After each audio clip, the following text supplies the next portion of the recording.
도신대학교 개혁주의 학술원이 제6회 신진학자 포럼을 개최했습니다.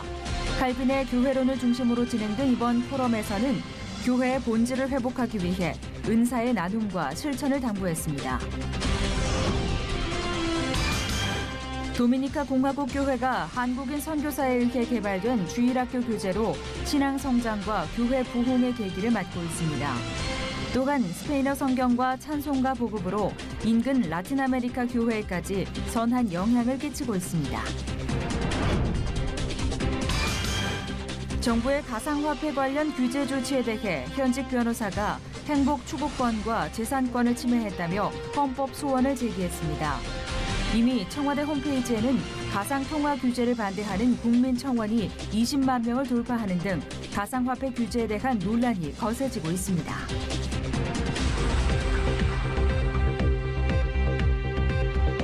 여러분 안녕하십니까? 평창올림픽에 참여하기 위해 북한 예술단이 이례적으로 판문점을 경유해 남측으로 이동할 것으로 보입니다. 남북한 판문점 육로 이동 사례는 1991년이 마지막이었는데요. 불과 얼마 전 북한 병사의 귀순으로 총성이 울렸던 분단의 상징 판문점이 이제는 평화의 거점이 될 것인지 관심이 모아지고 있습니다.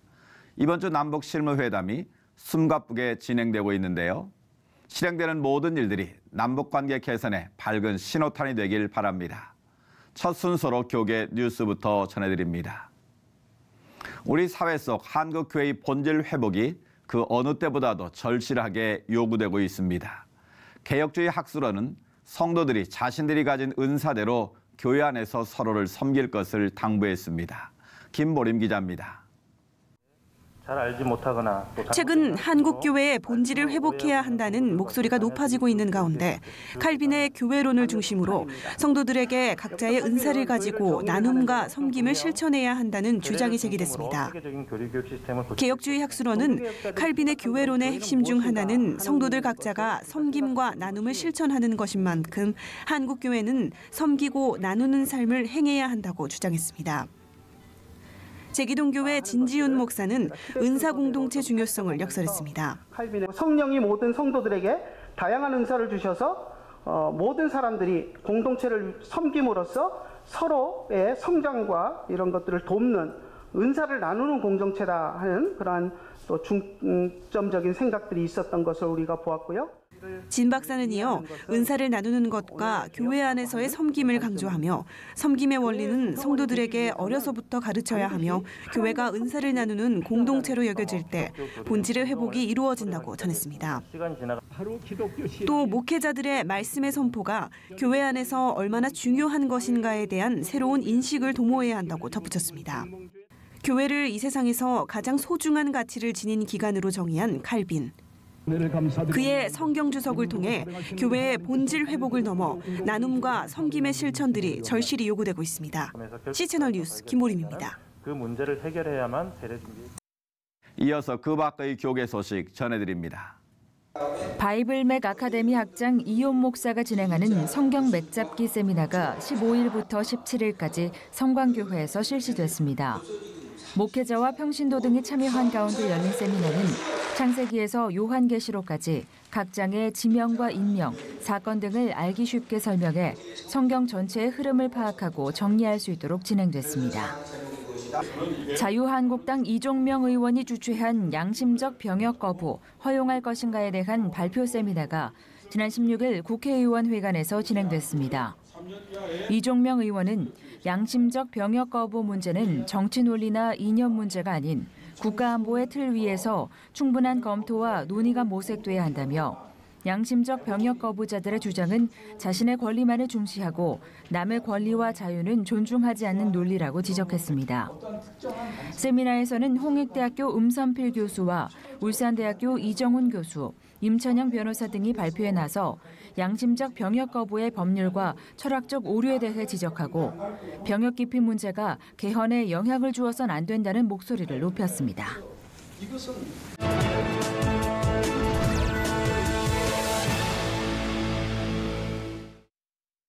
이번에는 나라 밖 소식입니다. 우리나라 거리를 지나다 보면 한 집 걸러 카페가 있을 정도로 커피 수요는 눈에 띄게 많아졌습니다. 이런 현상은 중국도 마찬가지라고 하는데요. 중국의 한 카페 주인은 이런 점에 착안해서 카페를 찾는 이들에게 복음의 메시지를 전하고 있다고 합니다. 중국에서 전해온 소식입니다. Wei Hanye is a native Beijinger. Since 19, he devoted himself into the coffee business. For so long, he was fascinated by the unique smell and delicious flavor. The first time I tasted coffee, I was drawn to the flavor. It's something I had never tasted before. Starbucks was still new to China back then. Chinese people didn't understand how to appreciate this Western drink. Wei was determined to learn more about coffee. He learned how to make it and came up with his own unique recipes. I was so eager to pursue my own passion, but it was not easy. When I faced setbacks, I was frustrated. I knew I could do it, but somehow couldn't make it right. It seemed like something was missing. Wei began spending more time away from his family. His wife felt he was no longer dedicated to the marriage and their children. Then one day, Wei met a Christian friend and shared his frustration and concerns. After a long talk, Wei realized what was missing. He became interested in going to church and he made a decision. The same day, before going to bed, I gave my life to Jesus. I wanted him to help me to become a successful coffee maker. I couldn't do it alone. Wei took the opportunity to open his own shop in one of the most popular areas of Beijing. His business grew, and he started riding a bike delivering coffee to his customers. It's like God suddenly opened a faucet. People started to come to my coffee shop. I was overwhelmed by blessings and provision. He taught me so much over the years. Being the coffee shop owner more than 10 years, Wei was grateful about what God has provided for him. Gradually, he began to invite his customers to listen to his story, as well as encouraging young people in China to know about Jesus Christ. People always ask me how I became successful today. It's important for them to hear my stories. It's not about me. God did it for me. Every Friday night, Wei holds Bible study at his coffee shop. He is not afraid of people asking questions. He's passionate about sharing the gospel with everyone who comes in. Wei is a great teacher. He's very patient when explaining different books of the gospel to us. His stories about God touched me. Trying to make a living in large cities like Beijing and Shanghai, it's not easy. Wei sees more Chinese millennials are flooding to Beijing to pursue their dreams. He's planning to open up more coffee shops around the nation. The purpose is to invite more coffee lovers to his store and give them a chance to know how great his God is. Being successful is not easy, but everyone has the opportunities to achieve their dreams by knowing God and following his principles. Mengfei Li, CBN News, Beijing, China. 지난해 도미니카 공화국 교회는 한국인 선교사에 의해 주일 공과책이 개발됐고 스페인어 어린이 성경도 출판됐습니다. 도미니카 교회 역사에 매우 중요한 의미를 남겼는데요. 관련 소식 현지 장은경 선교사님 연결해서 들어보겠습니다. 선교사님, 올해는 아마도 더욱 풍성한 사역이 될 것 같은데 어떻습니까? 네. 이곳 도미니카 공화국 복음교단 총회 주일학교 교재는 도미니카 공화국뿐만 아니라 라틴 아메리카 성교 역사에 있어서도 매우 중요한 의미를 가지고 있습니다. 네. 왜냐하면 산체 교단 총회에 속한 목회자들과 평신도 리더들이 교재를 직접 집필했기 때문입니다. 그래서 총회사나 전국 교회 성도들의 신앙 성숙에 크게 기여하고 있습니다. 올해에는 제4권과 5권을 이어서 제작하게 됩니다. 그리고 라틴 아메리카 21개국의 선서공회 대표들의 요청에 따라서 출판된 남미 어린이 성경은 2017년 4월에 만권의 성경을 페루 성서공회에 반포했고요. 네. 금년에는 도미니카 공화국에 만권의 성경을 반포하려고 기도로 준비하고 있습니다. 그렇군요. 도미니카 공화국뿐만 아니라 인근 라틴 아메리카 국가들까지 좋은 영향을 주고 있다고 하니 도미니카 교회와 성도들에게도 매우 고무적인 일이 될 것 같은데요. 이번 일을 계기로 해서 성도들의 신앙 성숙도 눈에 띄게 나타나고 있다고요. 네. 총회 주일학교 교재를 사용하면서 어린이들의 신앙이 눈에 띄게 자라고 있음을 주일학교 학교 교사들이 이구동성으로 간증하고 있습니다. 한 예로 주일학교 부흥과 함께 지난 여름 성경학교에는 전국 교회들이 발 디딜 틈이 없을 정도로 어린이들이 모여서 말씀을 배우는 매우 귀한 시간이었습니다. 네. 모든 교회들이 다음 세대를 통한 교회 부흥이라는 선교의 귀한 열매를 직접 경험함으로써 새로운 비전과 도전을 갖게 되었습니다. 그리고 특별히 장년층의 성도들이 주일학교가 성장하는 것을 보면서 전도와 교회 성장에 대한 동기부여와 헌신이 자발적으로 생겨나고 있습니다. 그리고 교회의 부흥을 기대하면서 기도하는 계기가 되고 있습니다. 그런가 하면 어린이 스페인어 성경 외에도 이번에는 스페인어 찬송가 녹음 사역도 진행하고 계시다고 들었는데요. 어떻게 진행되고 있습니까?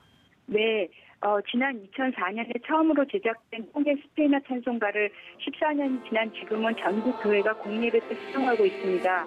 이 찬송가는 한국 교회가 사용하는 찬송가처럼 교회력, 예전, 성만찬문과 함께 라틴 아메리카 교회들의 신앙 고백과 교동문도 실려 있고요. 총 284장으로 구성되어 있습니다. 그래서 이곳의 모든 교회가 찬송가의 곡들을 잘 배워서 하나님께 찬양할 수 있도록 지금 찬송가의 전 곡을 녹음하고 있습니다.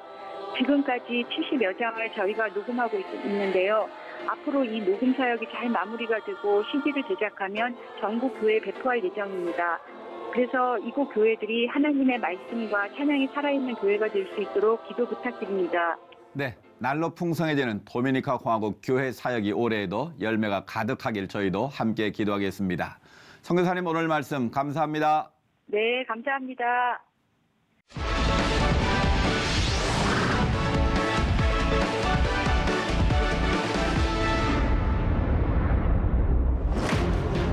헌법재판소가 정부의 가상통화 규제에 대해 위헌 여부를 가리기 위한 사전 심리에 착수했습니다.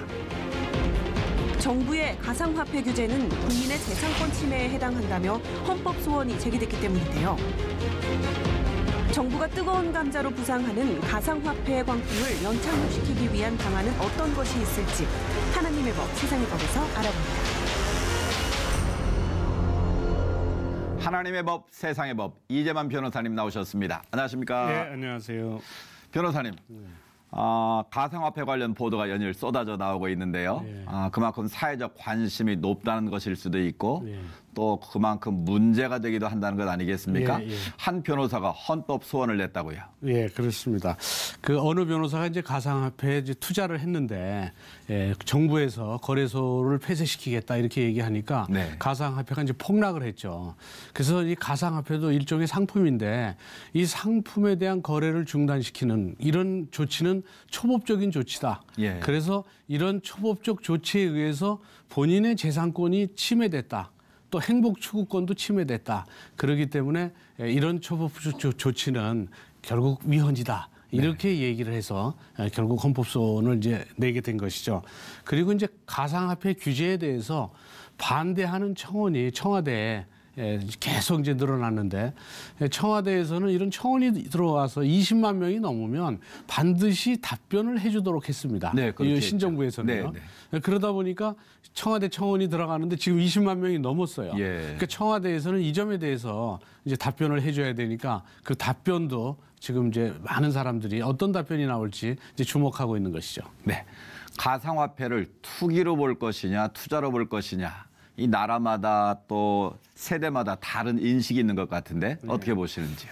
이제 가상화폐를 이제 투자로 보는 세대는 이제 2030 세대입니다. 젊은 세대. 네, IT에 익숙하고 또 정보에 익숙하고 또 컴퓨터에 뭐 검색에 익숙한 이런 세대고 이제 4050 세대, 뭐 60 세대 이런 기성 세대들은 이 부동산이나 예금이나 이런 안전한 자산에 대해서 익숙하지. 네. 이 가상화폐는 실제적으로 이 보증이 안 돼 있어요. 이 화폐, 우리나라 이 돈이라는 것은 정부에서 지급 보증을 하죠. 국가에서. 예, 예. 그러니까 그게 이제 안정성이 있죠. 지금 10,000원짜리가 갑자기 내일 뭐 10만 원이 되고 이러진 않잖아요. 그렇죠. 네, 그렇기 때문에 이 4050 세대는 이 블록체인 기술도 모르고 실제적으로 이 가상화폐는 정부가 보증도 안 하고 실물도 없으니까 이 점에 대해서 투자를 안 해요, 거의. 예. 근데 이번 신정부의 주 지지 세력이 2030 세대인데 예. 지금 2030 세대들이 이 반대를 하니까 정부로서도 이제 좀 딜레마가 있고 그러다 보니까 지금 2030 세대들은 자기네들끼리 적어도 지방선거가 있을 때까지 금년에 5, 6월 그때까지는 이 규제가 없을 것이다. 예. 뭐 그런 얘기들도 하고 있습니다. 이 사실 가상화폐라는 게 시대가 변하면서 지금 변호사님 말씀하신 것처럼 이 AI 시대에 꼭 우리 사회에 필요한 기술이기도 하지 않지 않습니까? 그래서 이게 앞으로 결제 수단이 될 거라는 전망이 우세한데 실제로 외국에서 이 거래 수단으로 사용되고 있다면서요? 미국이나 일본이나 독일 이런 이제 이른바 선진국에서는 항공사에서나 뭐 숙박업소에서 비트코인을 실제적으로 거래 수단으로 쓰고 있습니다. 예. 그래서 우리나라에서도 비트코인을 거래 수단으로 쓰는 그런 점포들이 좀 늘어나고는 있어요. 예. 실제적으로도 있고요. 그래서 지금 현재 시대가 변화하면서 비트코인이라는 이런 새로운 그 결제 수단이 지금 외국에서는 자꾸 인정이 되고 있는데 우리나라만 이걸 인정하지 않으면 그만큼 뒤처질 수도 있고요. 그렇죠. 물론 여기 문제가 있다면 이제 문제에 대해서 우리나라는 너무 이게 폭등이 돼갖고 아주 과열이 되어 있지 않습니까? 네. 그래서 이 비트코인에 대한 규제는 해야 되지만 적어도 비트코인의 기반 기술인 블록체인은 뭐 게임 산업이라든지 또는 과학 기술에 반드시 필요한 또 거래 수단에 아주 필요한 기술이기 때문에 이 다양한 분야에 이용되는 이 비트코인 기술 때문에 사실은 가상화폐를 아주 일도양단적으로 규제하거나 폐쇄하거나 거래를 막거나 하는 불가능합니다. 네. 그리고 지금 우리나라에서 규제한다고 해도 실제적으로 거래소를 폐쇄하겠다 이런 이제 강경 수단은 얘기했지만 개인 간의 거래는 그건 막지는 못합니다. 예.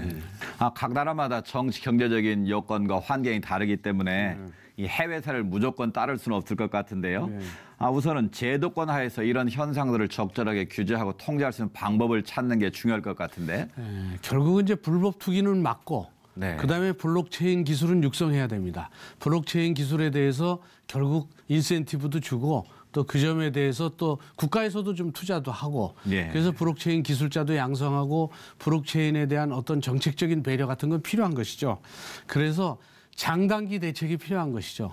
장기적으로는 블록체인 기술을 계속적으로 발전시켜야 되지만 블록체인을 기반으로 한 가상화폐가 가져올 수 있는 폐해, 이제 제일 큰 폐해는 이걸 이제 투기로 보는 이유는 지금 2030 세대들이 결국은 근로에 대해서 의욕을 가져야 되는데 이 정말 일확천금을 꿈꾸게 되면 이 근로에 대한 그런 어떤 의욕이라든지 이 건전한 근로 의욕이 저하되는 것이죠.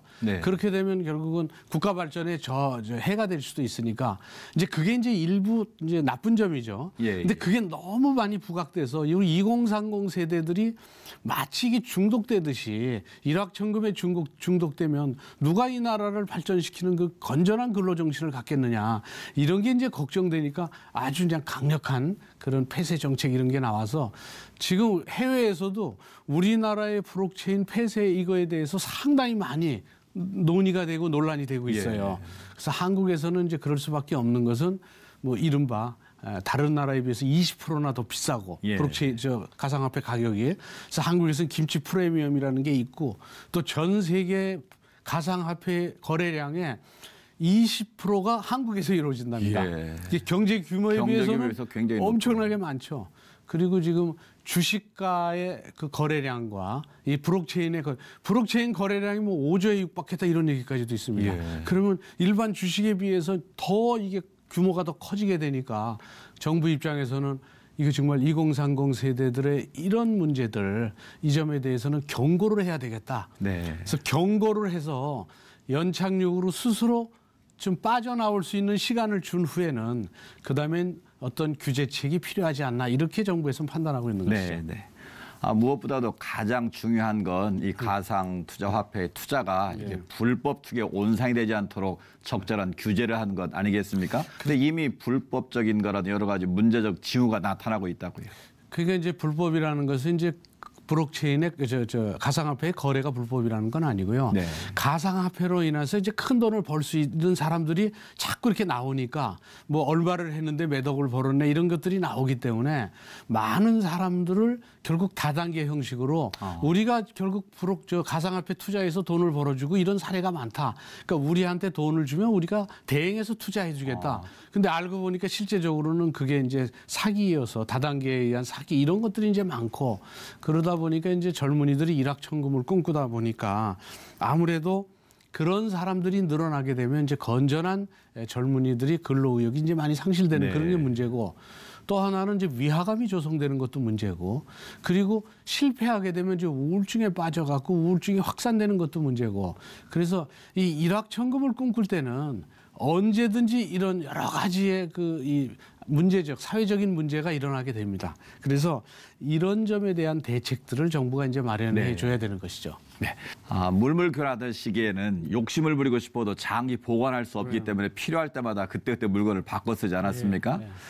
그런데 이제 화폐가 등장하면서 성경적 부에 대한 기준이 이제 새로 바뀌게 되고 또 이제 모든 걸 투기의 대상으로 보기 시작하면서 이제 욕심이 이제 극대화되기 시작했는데요. 결국 이 경제적인 수단이 우리 삶을 살아가는 하나의 수단이 돼야 되는데 이게 목적이 되면서 이 문제가 되는 것 아니겠습니까? 그게 이제 제일 문제죠. 누가복음에 재물을 가진 사람은 하나님 나라에 들어가기 어렵다. 이런 그 성경 말씀처럼 사실은 이제 재물은 삶의 목적이 아니라 삶의 이제 수단일 뿐이라는 이 점을 깨달으라는 이제 성경 말씀들이 이제 여러 곳에 있죠. 그렇습니다. 또 이제 뭐 다른 경구에도 보면은 성구에도 보면 이제 그런 말씀도 있습니다. 그 한순간에 없어질 재물에 주목하지 말아야 된다. 이런 말씀도 있습니다. 그래서 이번 가상화폐를 보면서 결국 일확천금을 꿈꾸는 젊은이들에게 이런 성경 말씀이 결국 일확천금을 좀 이렇게 좀 누르고 본인들의 근로 의욕을 향상시키는데 좀 도움이 되기를 바라는 것이죠. 네. 헌법 소원 청구가 적법한 건지 아닌지 결과는 언제쯤 알 수 있습니까? 그게 이제 보통 그 헌법 소원을 내게 되면 이제 어느 변호사가 이제 헌법 소원을 이제 냈지 않습니까? 본인이 이제 초법적 조치에 의해서 재산권이 침해됐다. 그래서 냈는데 그래서 이제 그걸 내게 되면 결국 이제 헌법재판소에서는 국무총리실에다가 이거를 결국 중단시키는 거래소를 폐쇄시킨다거나 하는 그때 알선을 중단시키는 이런 근거는 뭐고 경위는 뭐냐 이 점에 대해서 결국 문의를 했습니다. 이제 그 문의는 이제 30일 내에 이제 오게 돼 있죠. 오면 결국 그 기간 내에 이게 이제 청구가 적법한지 아닌지를 판단하게 됩니다. 그래서 헌법소원의 청구가 적법하다라고 판단되면 이제 헌법소원에 대한 헌법재판소 심리가 시작되죠. 심리가 시작되면 이제 거기서 이제 지금 문제되고 있는 것이 이제 법적으로 판단이 이제 나올 겁니다. 그 판단이 나오는 것은 결국 가상화폐가 결국 일반적인 상품이나 부동산처럼 하나의 거래에 대한 그 자산에 불과하다. 그렇기 때문에 거래가 가능하다. 이런 이제 입장이 있고요. 또 다른 이제 정부 이제 입장이죠. 또 기성세대들의 입장의 경우에는 가상화폐는 국가가 보증하는 것도 아니고 또 어떤 물건이 가치가 내재적으로 있는 것도 아니기 때문에 그거는 거품에 불과하고 투기에 불과하다. 언제 결국 무너질지도 모르는 것이고 그로 인해서 너무 많은 사람이 피해 볼 수 있다. 이런 이제 입장이죠. 그래서 그 두 가지 입장 중에 어느 입장으로 판단할지 그거는 이제 헌법재판소에서 이제 판단을 하게 되겠죠. 한동안 이 가상화폐 문제 논란이 계속될 것 같은데요. 건강한 경제 구조를 만들기 위해서 정부도 최선을 다하겠고 또 개인 역시도 중심을 잡고 현명하게 판단하는 지혜가 필요해 보입니다. 변호사님 오늘 말씀 감사합니다. 감사합니다.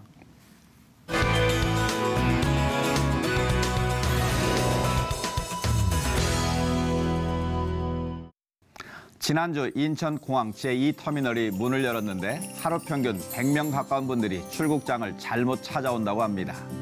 기존 출국장과 거리가 꽤 되기 때문에 다시 찾아가려면 30-40분이 소요된다고 하는데요. 해외 일정 있으신 분들은 출국 터미널 번호 꼭 확인하시기 바랍니다.